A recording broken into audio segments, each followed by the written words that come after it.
দেশের বিভিন্ন জেলার পূজার প্রস্তুতি চলছে। সিলেটের পূজার খবর জানাতে আমাদের সাথে যুক্ত হয়েছেন সহকর্মী সাকিব আহমেদ মিঠু।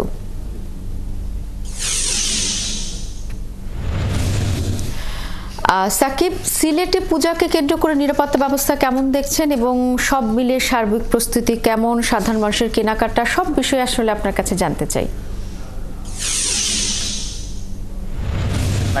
এই মুহূর্তে আসলে উৎসবমুখর পরিবেশেই পূজার প্রস্তুতি চলছে বিভিন্ন মণ্ডপে। এখনো আমি যে সিলেট মণিপুরি রাজবাড়ী মন্দিরে আছে, এখানে এখনো এটি সিলেটের অন্যতম বড় পূজা, দুর্গাপূজা এখানে অনুষ্ঠিত হয়ে থাকে, যার ফলে তাদের কাজ এখনো শেষ হয়নি, হয়তো কালকের মধ্যে শেষ হয়ে যাবে। মোটামুটি সিলেটের জেলার মধ্যে আমি যদি বলি 595টি মণ্ডপে শারদীয় দুর্গাপূজা অনুষ্ঠিত হবে। তার মধ্যে সিলেট সিটি কর্পোরেশনের 42টি ওয়ার্ডে হচ্ছে 154টি পূজা মণ্ডপে শারদীয় দুর্গাপূজা অনুষ্ঠিত হবে। আপনি যেমনটা জানতে চেয়েছেন যে এই পূজা ঘিরে নিরাপত্তা ব্যবস্থাটা কেমন রাখা হয়েছে।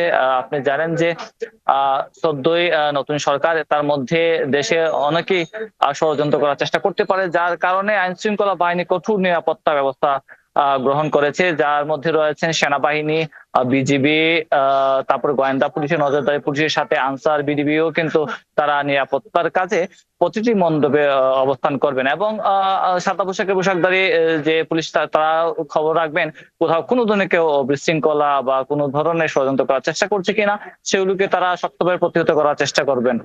আমি যেমনটা বলছিলাম যে সিলেটে বলা যায় যে বেশ যে কয়েকটি বাংলাদেশের জেলা আছে, তার মধ্যে অন্যতম সবচেয়ে বড় উদযাপন সিলেটে হয়ে থাকে দুর্গাপূজার। শেষ মুহূর্তের প্রস্তুতি কিছুটা রংতুলির কাজও রয়ে গেছে প্রতিমা তৈরিতে।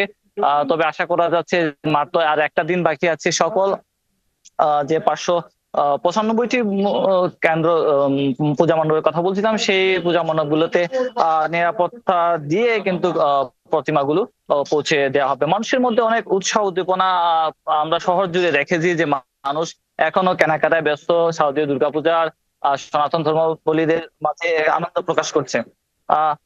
অর্থাৎ প্রতি বছরের মতো এবারও তারা উৎসাহ উদ্দীপনার মধ্যে পূজা আয়োজন করেছে এবং সেই অনুযায়ী উদযাপন করবেন। আপনাকে অসংখ্য ধন্যবাদ। সাকিব আহমেদ মিঠু বলছিলেন সিলেটের পূজার প্রস্তুতির খবর।